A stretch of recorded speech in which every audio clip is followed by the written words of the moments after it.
So today we're holding a Hispanic Heritage discussion panel, and I'm going to introduce myself. I'm a Lowell High School senior, and what we're going to do is Mr. Fiato, the head of Lowell High School, is going to share a few words before we introduce our guest speakers today. Nicole, thank you very much. Just want to say thank you so much for joining us today for our celebration of Hispanic Heritage Month here at Lowell High School. And if you don't mind, I'd like to say a couple words in Spanish. Buenos días y bienvenidos a la celebración y el reconocimiento del mes de la gerencia hispana de Lowell High School. It's really a pleasure to be here with you all today to celebrate the positive influences of Hispanics in our country, in our state, in our city, and here at Lowell High School. And I'd like to take a moment to thank Dr. Maria Vejar, our esteemed colleague, for being the principal organizer of this great event. And we're so excited to have a panel of wonderful guests here today that Nicole and Louis will present in a few moments. They are very successful, honorable, and dedicated professionals from the Merrimack Valley and the Boston area that came here to speak to us today. So we're so excited to have them on board. Thank you so much to all of our guests. And I also have the privilege of presenting Nicole and Louis. And Nicole is going to take you to the next phase of this event. But again, thank you to all of the students. Thank you to the staff who have brought their students in from various classes. These are the types of activities and events that we want to continue to do in a remote environment, which brings us together, builds connections, and appreciates the wonderful diversity that we have here in the great city of Lowell and at Lowell High School. So tengo el privilegio especial de presentar a nuestros estudiantes, presentadora Nicole, quien presentará nuestros oradores invitados y nos guiarán a través de nuestra agenda del día. So Nicole, it is up to you now to take it away. Thank you very much. Hi, everyone, again. Today, I'm going to be co-hosting along with Luis. So if Luis, you could please introduce yourself before we start. Good morning. My name is Luis Raul Raudales, and I am, like Nicole here, a senior in Lowell High School. I'll be also asking some of the questions, just like Nicole. We're going to begin with the first question. And what we're going to ask is, in a few words, can you briefly tell us about yourselves? And we are going to start with Mayor Rivera, please.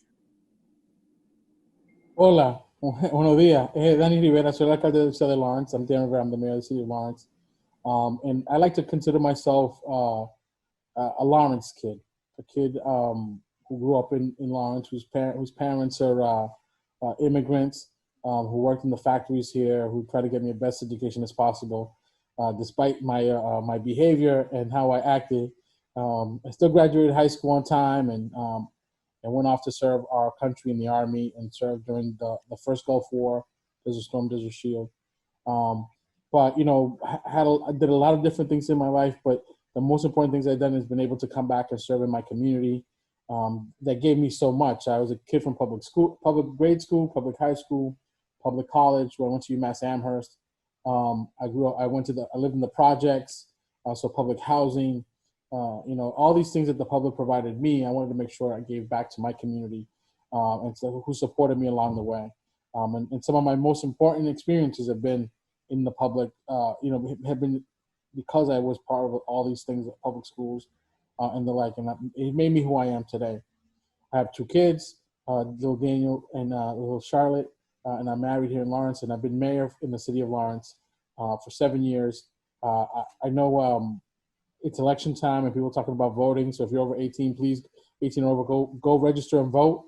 I won by 81 votes.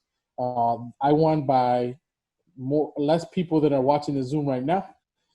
So every vote does count, and I'm sure other people have had similar experiences. And I'm just happy to be here today. Thank you so much, Mayor Rivera. And next, I'd like to ask Ms. Sedeno, if she could please briefly, in a few words, tell us about yourself.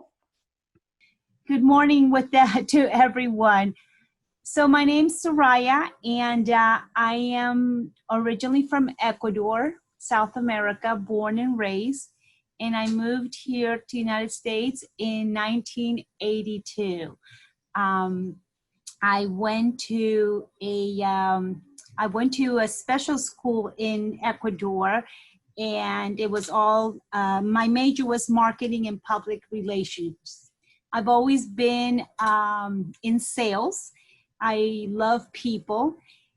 I guess that's part of my Spanish culture. We love to be around people, and big family, lots of great food. And when I moved to Miami, that's where I really started with my career in sales and advertising. I worked with with a large direct mail publication. And I always used to say until this day that that's where I really learned a lot about marketing and my passion for what I'm doing today. I eventually had my own direct mail magazine, and that took me to where I live now, which is in Jupiter, Florida. My husband is from this area, and we have a son. Matthew's now 15, and Matthew is in the autism spectrum. And this is really where the idea came of my business, which is to design and manufacture jewelry made from this amazing nut that grows in the rainforest of my country. And it's been a great journey. My son is and always has been my inspiration. Like I said, he's autistic, he's nonverbal, but the idea of designing this puzzle piece bracelet was where I am today. I'm proud to be Latin. I think that being Latin and at the same time being a woman, 30 years ago, I always felt like it was like I was a minority. I felt that I didn't have as much opportunity as probably other of my friends, my American friends did. And one of the reasons why I feel like I found an obstacle was also the language barrier. But I overcame all of that, and here I am today, owning my own business and working with over 100 artisans from my country, from Ecuador. Thank you. Thank you so much for sharing. And we're going to move on to Senor Quiles. If you could please briefly tell us about yourself. Buenos días. My name is Rafael Quiles. I was born and raised in Puerto Rico. I come from a humble family. My grandparents, some of them did not even have shoes. My grandfather went to the army, and he learned to speak 2 languages, and he fought in World War II in Nazi Germany. He was a Purple Heart. My mother was a teacher, and in our country's teachers don't make a lot of money, but she gave us the best education they could. My dad got offered a job in Lawrence to create the tobacco control program. I actually graduated high school at the age of 16, and I attended the University of Puerto Rico for engineering and electronics. Now, I love electronics, but it was a little boring to be surrounded by circuits all the time. So when I moved here, I went to Northern Essex Community College. I was in a program with at some point with Mike Fiato. He was the leader of City Court at the time, one of the leaders, and they sent me from the City Hall. They said, if you want to learn English, go there. Now, I didn't know I was, dealing in a group with dropouts in high school, so I ended up helping them with physics. But I went to the college, and they said, you need 5 years to learn English. And I said, I didn't understand how the programs work here. So I'm like, 5 years, I won't have any grant to study. So I said, no, I'll be back. So I took a Bible and a dictionary, and I learned fluent English in 6 months. When I came back to take the placement test, I scored at an equivalency of 5 years of college in English. So I started teacher preparation courses, and I went to work in Lawrence as a teacher's aide for a little while. I was also a salesman at Radio Shack part-time. And then I came to Lowell.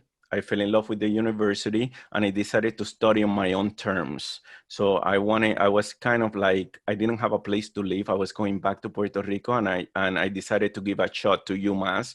They found me a place to live. When I went there, I told the admissions person, please find me a place to live or I'll come here and sleep on the library. So they put me in the dorm with the football players. It was a very interesting experience. I ended up studying psychology.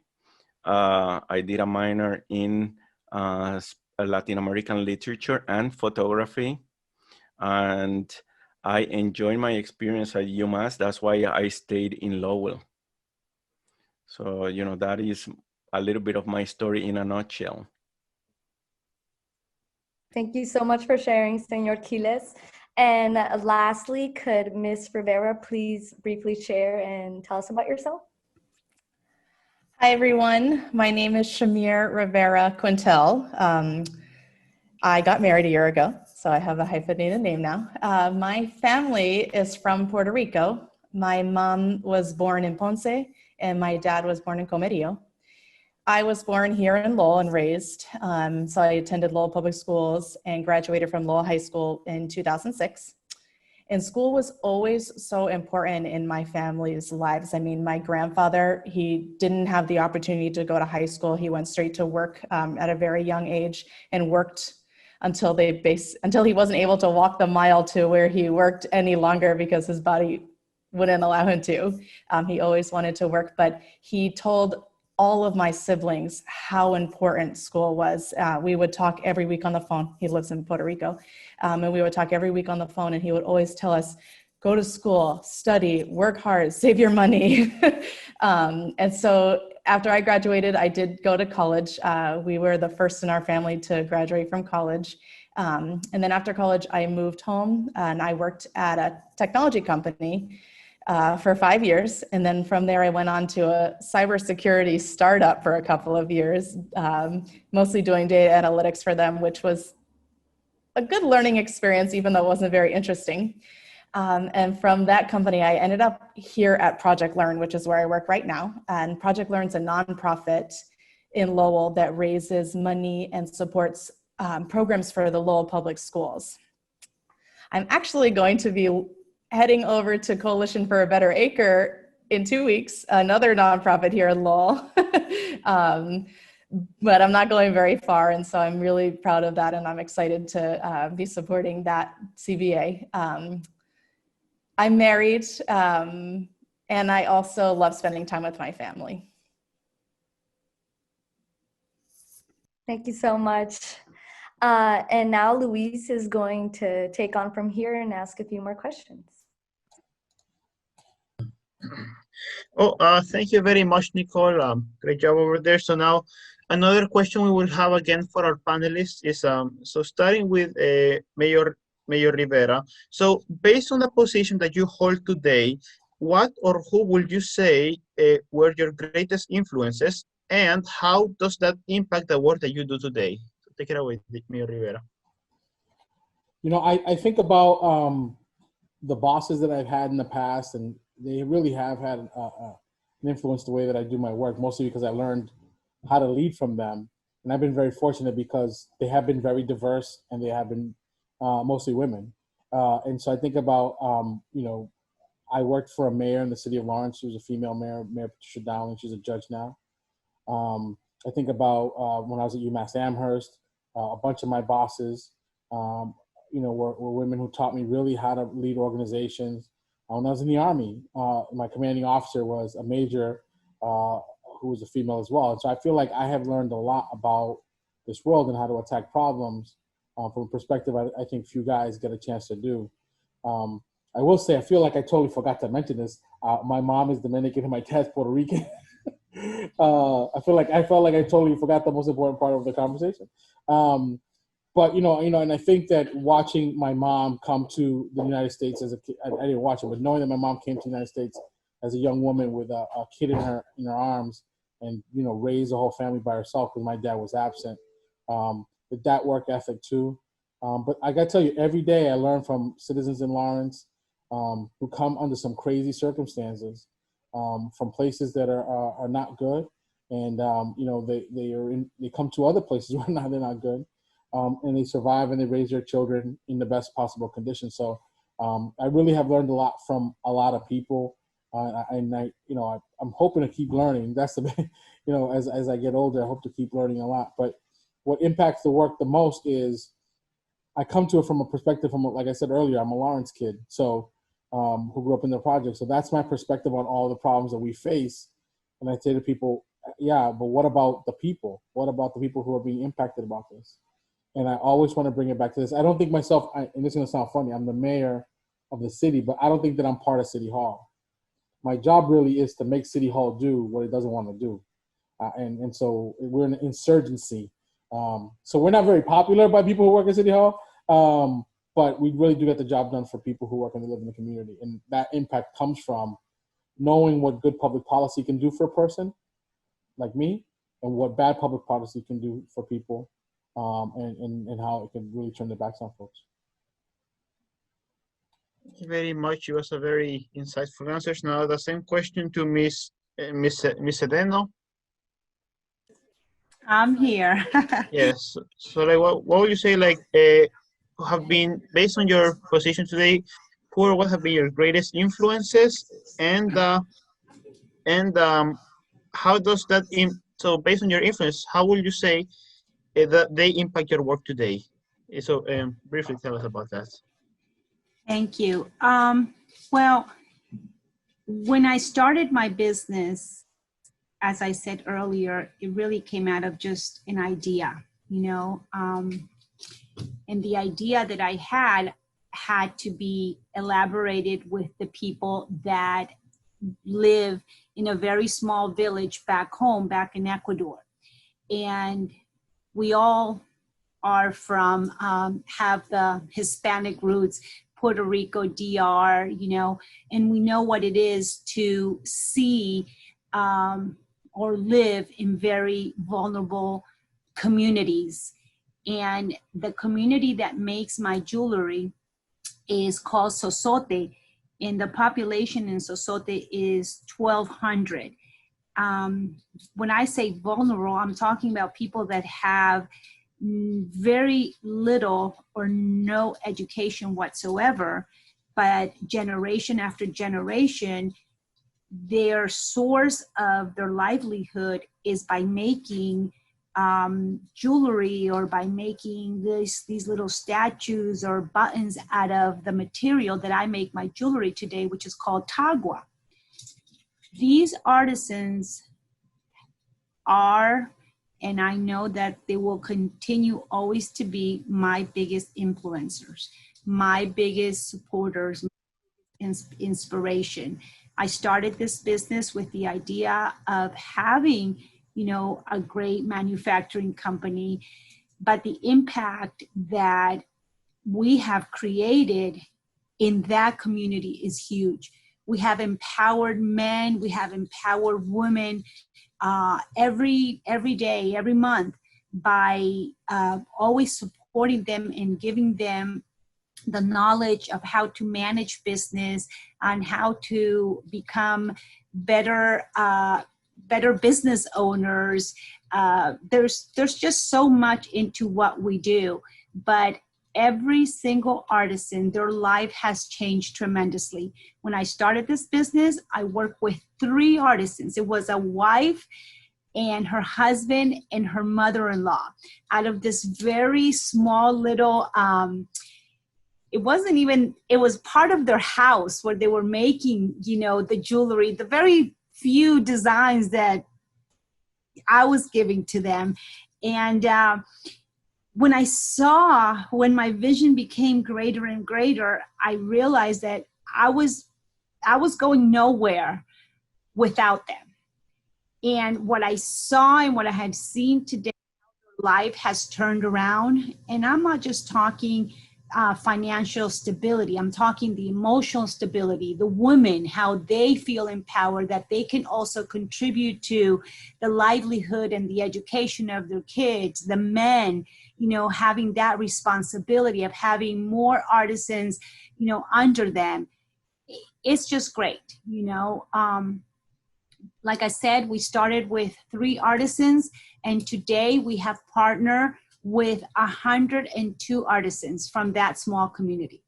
And we've been able to put together groups. We have divided into 5 different groups where each group of artisans, they have their own team. They have their own manufacturing company. So this is not just me, this is us. And again, all this work has definitely changed their lives. I mean, it has flourished them in so many ways that they are sincerely the ones that influence me, that inspire me every single day. I mean, I now feel the responsibility as a human being and as a business owner that I have to continue with this journey, that my job has to keep being better, because there's 100 more artisans that would love to be part of our team. And it takes a lot of time, and it has taken a lot of training, it has taken a lot of money, but it's all really been worth it. And it's taken a lot of perseverance. You know, this was new for me.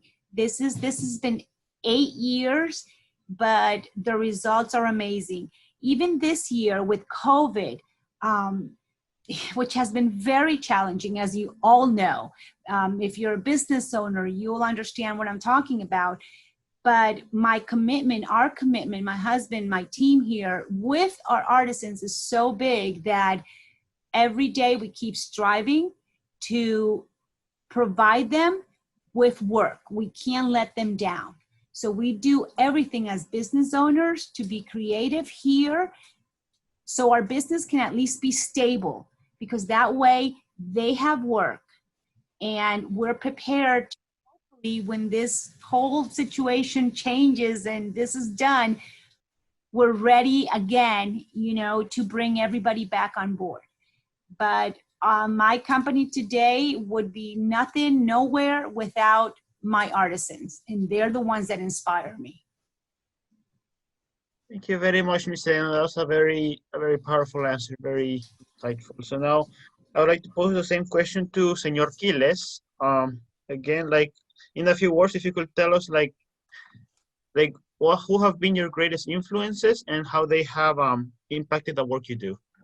Well, as I mentioned earlier, well, I am a product of public schools also. By the way, I forgot to mention I have 2 children, and they are actually in Lowell High also, Dante and Lana. And my wife is a teacher from Colombia, coming from humble beginnings also. The biggest inspirations I have had are in my family. First, I had my grandfather, my mother's father, my grandfather, who came out of nothing and became, you know, someone in the military and fought for this country. My other grandfather and his brother, when they were very little, what they used to do is clean bottles in a pharmacy for a few pennies.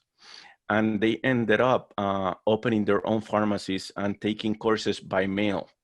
And there was a conflict in their town. And I remember that my grandfather's brother was asked to go to the university and take the test because he couldn't have a pharmacy. And he ended up passing the test with 100%. I have my 2 grandmothers. One of them, she became a nurse. She only went to 6th grade and she became a nurse and ended up working in one of the most important hospitals, taking care of veterans and children when medicine wasn't as advanced. My other grandmother became a secretary in the government. So you had people that came from nothing but never gave up. But the biggest example, I think, was the example of humility and compassion I received from my mother. My mother was a teacher. She worked in a school that the It was very high crime, very poor place. The grounds were actually donated in the area of Cataño, which is the smallest and poorest town in Puerto Rico, in the area of Puente Blanco. I mean, there were times that you would walk by there and there were people killing someone. But they did not ever, they protected my mother because they saw education as a way to get out of poverty. And my mom used to treat those kids as if they were her own. So the dedication and compassion my mother had a big impact on me. She taught me to see people for what they were, not to discriminate, not to treat anyone as less, and always share what I had with others. And even though my mother ended up working in Lawrence in the end of her life and she got sick with a disease similar to Alzheimer's and passed away young, she lived in me. And that example and the example of my aunt who continues her legacy will live in me. So I would say that my greatest influence have been, you know, people in my family who have made me what I am today. Muchas gracias, Mr. Gil. It's a very like good answer. And last but not least, Miss Shamir Rivera Quintal, same question. Thank you. My greatest inspiration, influence, my guiding light in my life is and always will be my mother as well. She has taught me to be fair, cautious, strong, to think about others, to share with those who might be less fortunate, work hard, stay in school, study hard, just like my grandfather told me as well. Find a good job and work hard at that too. My mother would often tell us that the person, everyone who works somewhere, from the janitor in an office to the CEO, deserves respect. They're all important. Everybody has a job to do, and they deserve the same respect as everybody else. And I'll never forget that. She grew up in a small town in Puerto Rico. She came to Massachusetts to be able to provide a better life for her children. And she's been through so much in her life. She worked very hard to get where she is today and to make sure that her children are better off than she is. And I'm always going to be grateful for that. And she really taught us to appreciate what we have and to work for what we have in life. They lived in a one-bedroom house growing up with 3 kids and her parents, and that was enough for them. But she wanted to be able to provide us more. Whenever I face a hard decision or want to share something good in my life, I always call on my mother. And I think it's because of her that I ended up working in nonprofits. And I see myself continuing on this path.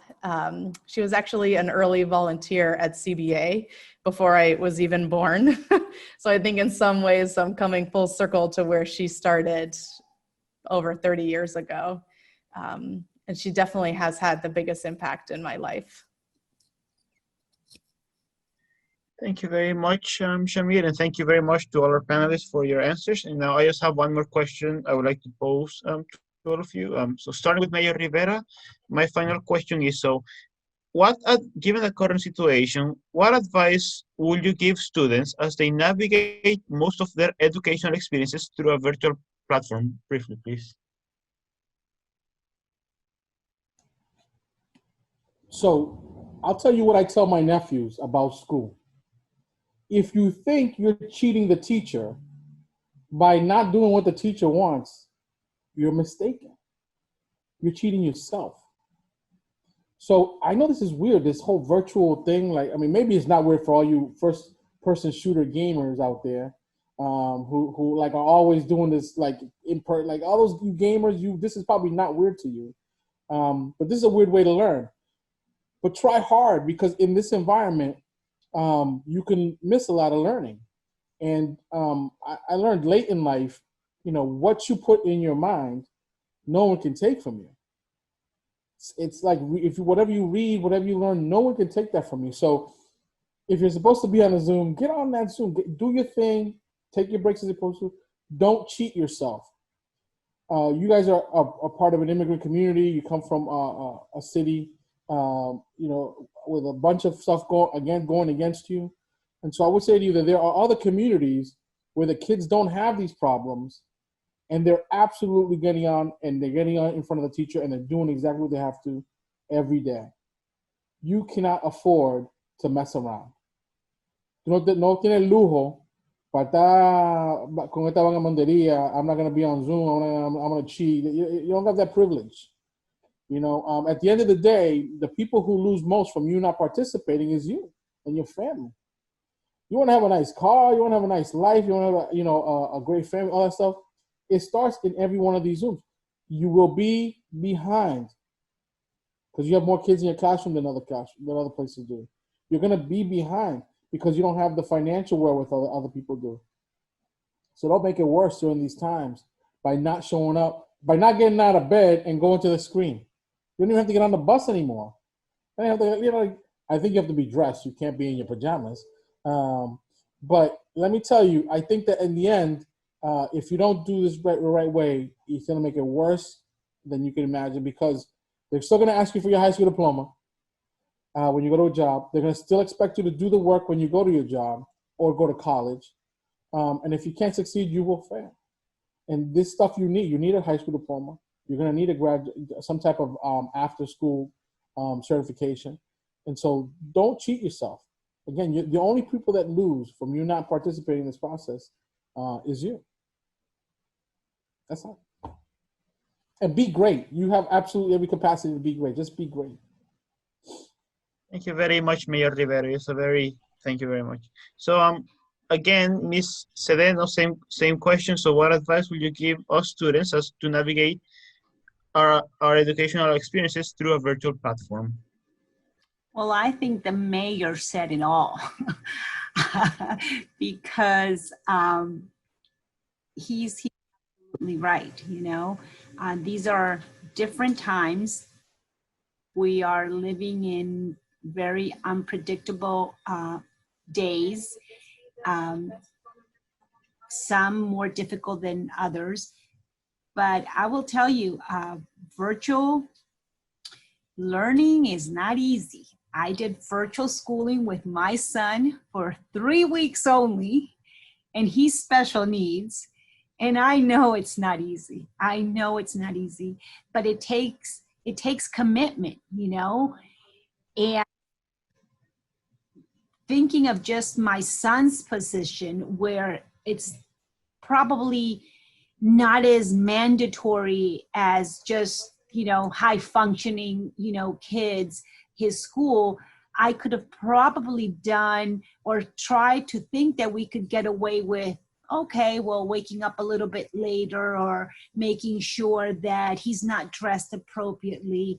But no, on the contrary, you know, if I'm going to teach him something, especially with autistic children, you know, they're so used to certain type of life. Their days are always trying to be the same. You know, it's really hard to change, you know, their routine.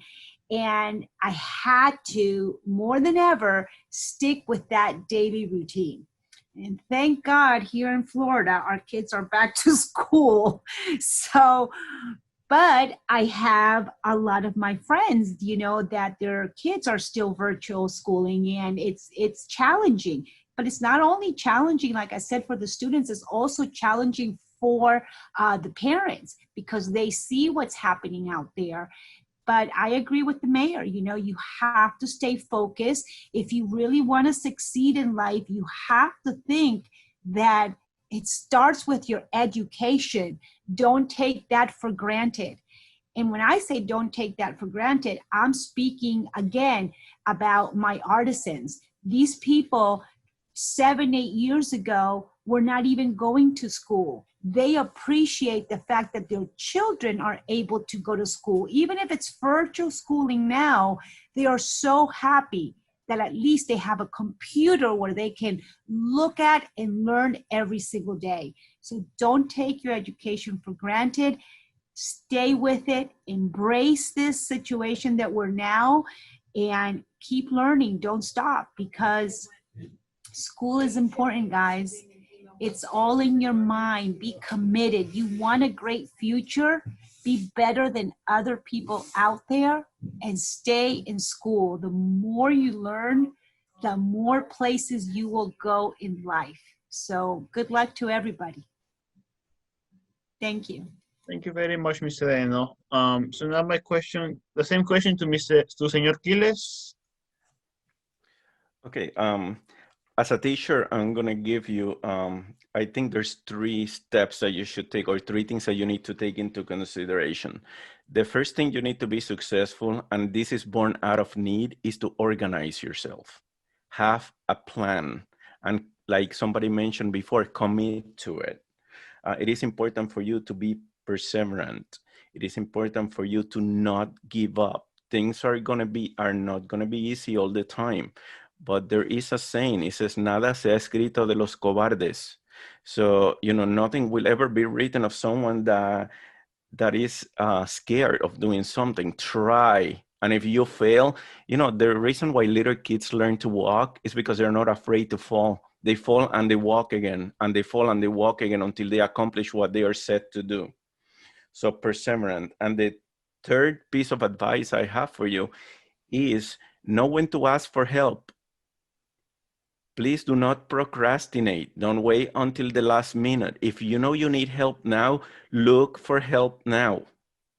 Be committed. I train my children from very early, since kindergarten, to come here when they came from school, and we all sat together. While I was planning, they were doing their homework, and always, your homework is first. You do your work first, and then you earn the rest of the time. The rest of the time is free. You don't have to be worried about doing nothing. It is your time. You earned it.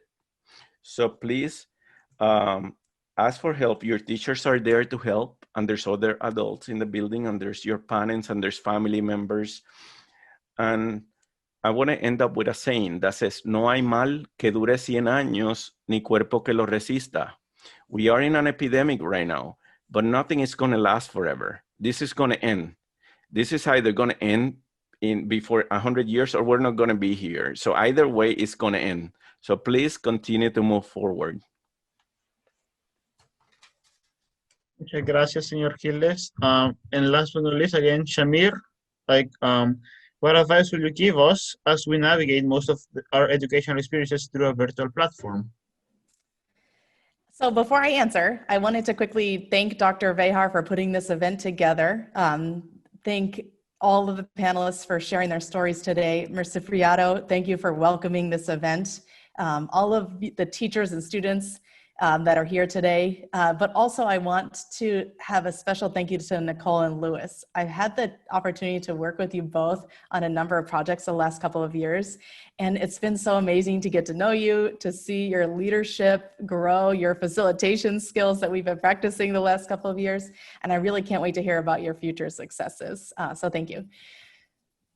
I think the best advice that I can give is to keep trying new things, keep learning new things. I think that's already been said a little bit, but keep pushing past barriers and challenges that you're going to face as you navigate your education, and especially this year virtually.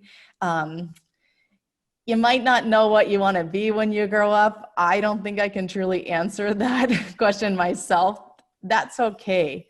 Your school has so much to offer, even virtually. Ask questions, find ways to engage with your teachers, with your classmates. You also have a very unique opportunity right now to use this experience to develop self-management skills. Everybody has the same amount of time each day, month, week, whatever. In a virtual learning environment, a lot of that responsibility lies with you, the students. You have to get logged in, as Rafael, Mr. Quiles said. You have to complete your assignments, find time to study, potentially find time to work, help family, spend time with your family, connect with your friends. When you graduate, if you go into the workforce, you attend college, you're not necessarily going to have somebody telling you what to do, when to do it. It's a unique and interesting opportunity that you have right now to learn those habits today that you might not necessarily have had if you were in school every day, seeing people every day. You're not always going to necessarily do the right thing and excel in everything you do, and that's okay too. We learn through struggle, through failure, as long as you get back up, try again, and develop habits to always be learning. Lifelong learning is what will help you succeed. Thank you.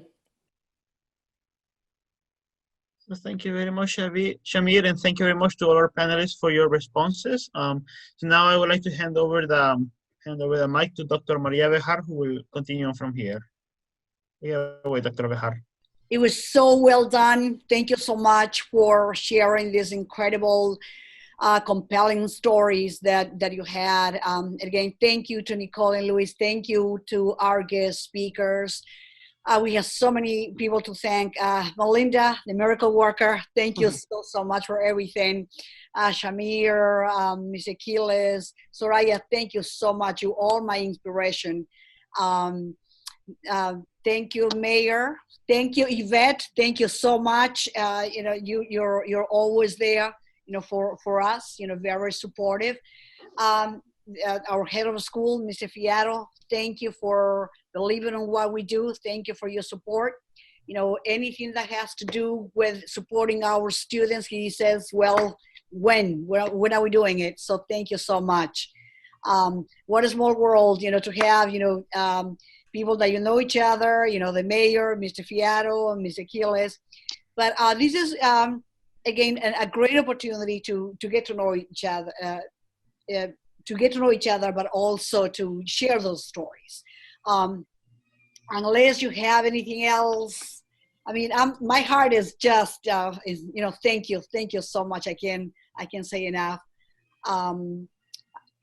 Does anybody going to say anything else as a closing, Mayor? Anything else? All set? Okay, Yvette? So you thanked everyone, and again, people have thanked you, but I just want to thank you again. This was a great way to celebrate Hispanic Heritage Month, and I so appreciate all that you do every year for this month. So thank you. Thank you. Mr. Fiato? Any last words? Just one more shout out to Nicole and Louis. You guys are phenomenal. Great leadership skills. Glad to see that you have this opportunity to shine during our Hispanic Heritage Month celebration. Again, special thanks to all the panelists. You know, to have a mayor from a neighboring city come in and spend his time with us really makes us feel proud of our heritage and our culture. And there's a lot of opportunities to learn from each other. Thanks to all the guests. And what I would like to say for those of you that are still on the call, we'd like to do more of these types of virtual events, right? Because we know that virtual learning is not always the most effective way to build connections among people. I'm a people person. We like to, you know, meet with each other and be in the same room. And under these circumstances, we can't do that to the degree that we want. So I'm looking for ideas, you know, continue to have ideas from the staff and from students, our leadership team, to be able to replicate some of these activities and instances, take a break from classes, but the learning doesn't stop, because this was probably one of the most powerful learning experiences we could have had so far this year. In addition to all the great work that's happening, these are the things that really bring people together. So I just want to thank everyone, and Dr. Bejar, thanks again for pushing this forward. Thank you so much. Thank you so much. Soraya, the last few words? Well, I want to thank you. Thank you, Maria. That was great that you considered me to be part of this amazing event. I'm sorry you can't see me. I've been having issues with my camera, but I hope that my story would inspire you in any way. And I really want to encourage everyone to just stay focused. Keep in mind that school is so important, and good luck to everybody. God bless you. Well, we can't see you, but people can see you on YouTube. You have an incredible collection, a gallery of YouTube videos and all that, you know, about your company. So all the great things that you do. Everybody, thank you so much. Shamir, any few words? I don't think so. Thank you. This was amazing. I hope everyone enjoyed it. And Louis and Nicole, I'm serious. You have to keep us updated on how life is after you graduate. We're so proud of you both. Absolutely. I will say, if you're looking for internships, both Nicole and Louis, we got internships in the mayor's office up here. Just let me know. We'll take you. That's awesome. That's if the Lowell mayor doesn't take you. I don't want to start no problems. We'll keep your offer in mind. Thank you, Mayor Rivera. Thank you. Sure, Mr. Leahy will support that too. So, all right. So thank you so much. And again, let's do this again, soon, and you will be invited. Thank you, Mr. Fierro. Thank you, everybody.